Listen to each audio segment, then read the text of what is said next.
Ladies and gentlemen, my name is TotalBiscuit, and this is kind of confusing, isn't it? This is something from the PTR. There's a static screen now in the background.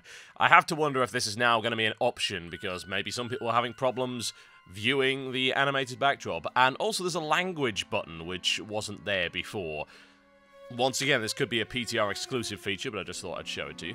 Now, there are some other things that I would like to show you, including this, which is the new Molten Giant model. You might have seen the static images over on MMO Champion. This is the actual thing in-game, and it is animated. It seems to share most of the animations with the old Molten Giant, as far as I can tell. Having a look at the texture work, it's fairly high resolution, honestly. I do kind of like the style of that. Evidently, the server does not, so let's try that one again. There we go. It does keep the original spirit of the Molten Giant quite nicely, but they have polished it up pretty damn well. So I'm fairly impressed with that. It's a nice model.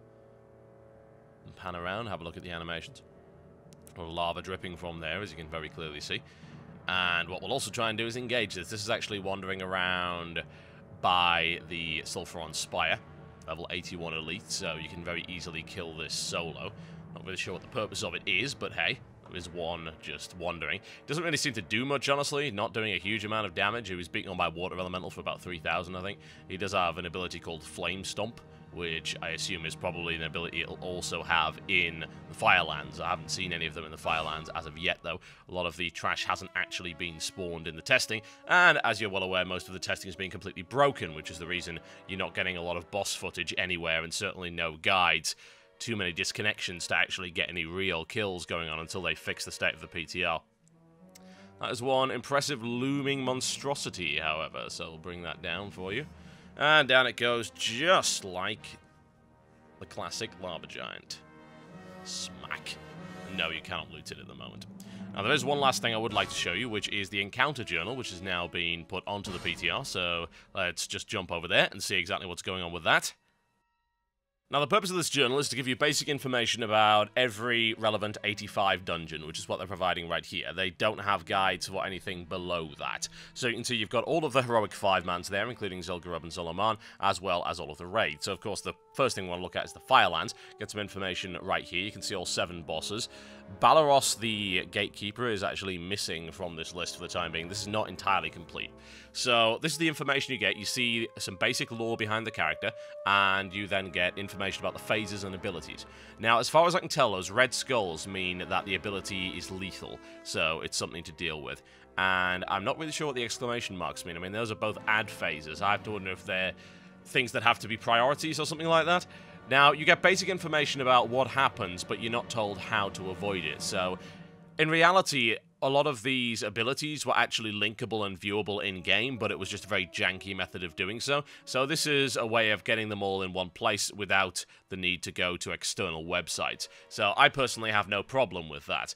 Now, have a look at Ragnaros. Ragnaros looking significantly more complex, 3 stages as well as 2 intermissions. I have to wonder if ice cream will be served. Seems a little bit impractical. By Fire Be Purged being the first, and you can see the abilities there: Sulphurous Smash, Lava Wave, Wrath of Ragnaros, Hammer of Ragnaros, and Magma Trap. And then all the way down to the last phase, where you see summon living meteors and all sorts of things like that. So, it looks like a fairly varied encounter by the looks of it. Now, the loot for Firelands is not yet available on the PTR Dungeon Journal, so we're going to have a look at some of the other dungeons that we already know, and I can show you some of the functionality there. Bear in mind that you'll see there are 3 numbers there, 10, 25, and a skull for Heroic, and if you select those, it will show abilities that only apply in Heroic mode. So we have a look at Dead Mines. That is the overall loot list for Dead Mines. You get stats. You can also do a comparison to what you currently have equipped. And we'll go to Foe Reaper right there, and we'll see the normal abilities and the heroic abilities, as well as the loot list for that specific boss. You'll see anything with a skull next to it is what it does in heroic mode, and anything without it will do regardless. In the case of Dead Mines, of course, that's the level 20 version. We go around there, and the ability numbers, in terms of the amount of damage it does, they're actually only shown for level 85. So, in the case of Dead Mines in Shadowfang Keep, you've got this weird situation where the normal mode's like level 25, and the heroic is 85. So, there we go. We've also got some search functionality, which is quite quick, I might add. You can type in pretty much any boss or any piece of loot. We'll go for blood, and we'll see anything with the word blood in it. Find Bloodlord Mandakir, very easy. Select that, and there you go. Also check out Bloodlord Mandakir's loot. Once again, you see there's 2 red skulls right there, which are both lethal abilities, so I have to assume that's what it means. And you got a passing arrow and decapitate. That's probably because it does infinity damage or something like that. I think they managed to break their own thing. The loot list not complete for Mandakir at the moment either. As I say, it is the PTR, and that's to be expected. Look for Hex. We'll find the Hexer's mask, which should display, but currently it does not, simply because the PTR version of this is not entirely complete yet. But you get the idea. It does show up Jindo the Godbreaker. It does show up his loot list where it should be. But there you go.